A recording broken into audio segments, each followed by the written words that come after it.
जब मरद पुरुष के दैए भरि पेट नहीं खेला तो की खेला कहाँ गेली घोर देखो की भ गेल ना कते देर से हल्ला कर रोटी रोटी दुगो और लोका मैंने कते रोटी खेती नी कते खेती हां अब जत्ते ढील में जाए तते खेती तखन से रोटी मांगने जाय छथिन तखन से हम दने जाय छियन रोटी ए, सब छैहो ने खत्म भ सब्जी बढ़िया है उधर कनी घैस रहले अब रोटी नहीं छै खत्म भ गेल देखो तो आधे पेटे रहू हां एगो बात कहो त आन दिन खाइ छथिन दूटा रोटी हां आइ खेलखिन 7टा रोटी तैयो पेट नहीं भरल खानाइयो पर लिमिट है अब बूढ़ के शरीर है कखनी अधिक किया जाए नहीं छै रोटी जे छले से द देलियन नहीं है नहीं अब नहीं तो भात नहीं भात करू चाहे रोटियां बना दूं टटका टटका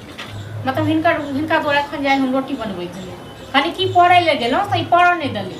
बाप रे हां आगे तो परोस दियो अब पैर रहू सुत रहू चदर तान के दबाई कि नहीं दे नाखन नहीं बनेबै देखा छा अब बाद में खाई ओ बाबू यहाँ पर जे हम उठ के अखन ड्रामा करी के तो कबे बुढ़बा त तांडव ड्रामा कर से कहो साँझ में खाइए त रात में खाइए त अहाँ के मन हम रुक जा अब साँझ में बैठले रहिए साँझ में बना के दे तब ई जे 10 रतिया छथिन त कहि दैत हथिन न पहिले ही जंगा 10टा रोटी वह गिन गिन के दे छै कि बुढ़बा है 10 गो खेल गया 12 गो त गिन के नहीं देबन जते सब दिन खाइ छथिन त ते दलियन आइ तो से ज्यादा खेले की जमाना है वह में अहाँ के बुढ़िया रह जाए जते कह चले चले चले चले चले कहियो नहीं कहल के दिन के हैया 12 गो खेलक हन के 5 गो खेलक हन अहाँ गिन गिन के खिया ई भाग जमाना छथिन की भांग पे के आल छथिन हां नशा छै देखिन जे बुढ़बा तांडव करे 4 गो नजर आबि रहल छै हां रहते रोटी देख न दबन अब नहीं छै आई तक हम हाथों लगलिए हां गांजा भांगा दाल तखन एते किया खाइ तो फिर बोलली किया ये एते किया खाइ छथिन तखन ते गुआरे अरे भूख लगले देखाइ छै रोटी दने जाय छै दने जाय छै ना तखन से आई तक की चाहे नहीं खाए हमरा ऊपर से ज्यादा खने हमरा जते मन होते ओते खेबै अहाँ के देख पड़त नहीं छै रोटी नहीं दबन ठीक छै न अब नहीं हाथ में तक हम नहीं बनेबन कब खाइ छै सब त रात में खाइए न तो जाओ नहीं दबन हम बने उनका नौकर थोड़े न अहाँ खाओ निर के चोरा चोरा ओ हम त खाइ छियै मुजा भरी मंगा खाब न हां अपना घर बना कमाइ खाब छी हां तो गार्जियन है गार्जियन के बात माने गार्जियन नहीं दबन अपन बना के क्यों भगवानो छै लेकिन तैयो नहीं ओ हां हां तो भगवान देखै हां ये देखो जे जते सरापे है न सास ससुर के ओकरा ओते भगवान भगवान सबको देखै छथिन ठीक छै न हां हुनका सरापै छन का मुंह में घाव भ जेतै ठीक छै मुंह संभारू मुंह में घाव भ जेतै पिलुआ फड़तन ठीक छै न पिलुआ फड़तन हिनका ये पिलुआ त अहाँ के आ जब मरल लागतै त कौओ ने एगो बुद्धि मारतै हम त कौआ सरापे भी नहीं मरे चलिए ठीक छै न कौआ सरापे बेवने मरे हंस के हर खाली फेबो करवा पी पी हाय नहीं तो हमर रहे आ तइयो करे समय सकाल बहस बात फिर मुंह मारू समय कथि में लगा मो रे होते कथि देखी देखा नहीं छिए खा ले बैठ के खाना खाना हो हैं हां बैठ के खाना खाना देखिए है इनके नील के रखने छी कथि मतलब कुछ ना कथि में कथि नहीं आ अरे अभी हमरा खाना खाइ लेलखिन ठीक छै आन दिन खाइ छथिन 2 गो 3 गो रोटी हां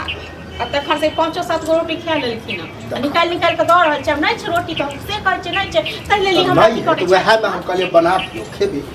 वह ला बचल सब जी देखै छै रोटी अब अखन बनावे ले जाय मशीन त छै ने बाबू हैं बाबू हो अल्लाह बउआ गुणगान गावे लगला बो नहीं ओ बहुत के गुणगान नहीं कभी त दोसर के गुणगान करिए हैं कथि कहलिए वह मुझे हम तो कहले 4 चोटी के मार कि बाबू जे कहे मतलब छोट छोट बात त बहुत मारिए बहुत के छोटा छोटा दादा पर का उकट लखन ना दादा लग जाला हम ले उकट लिए हमरा पहले उकटलक खत सब सब ई सब खत गंगा जल सब हां सुन सब खत हम तो खाइए ना सर ये रोकल छै बताओ तो अब ये बोलिए अपने के दबो कर मुक रहे बोल मुक रहे तू बाबू बैठ के खाना हां बैसे छुआ कहि के बोले हम तो बैसबे कर हम तो बैसबे करब एकटा बात बताओ नीक लगे छ हो एकटा पुतौ छ ओकरो साथ हमेशा झगड़ा करते रह छ हां कुत्ता काटने है और कुत्ता काटने से हम बहस करबे ई बुझ रानी बन के रहा ई बुझ छै कि सब काम यहाँ करे छै आ देखि त ओकर चाल देखि त एकटा पुतौ छ तोरा हमरा कखनो कहिया जे छै पुतौ अथी मन लग पुतौ ए तो वो है हम कहे एगो पुतौला घर गाड़ दे कनी गाड़ के दबाते ना सब जेते नहीं हो अब छोट छोट बात के ले जैसे मारत रहबो अब बात रोटी करत न रहबो देखो ना हम अच्छा लगते छोट बात वाला कर तांडव हो कर तांडव बुझल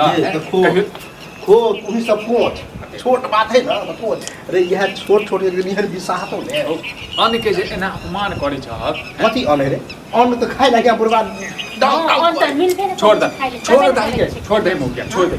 आज के बाद खाना बंद कर बाबू तू है बनावो चल और की कहिया दिमाग में घुसा के चलो समझावे छो तो उल्टे रिएक्शन नहीं तू समझे छ बात के हैं हम तो बात समझे साफ समझ खाना खा ले बुझला कोच अब हम खाओ छोड़ दी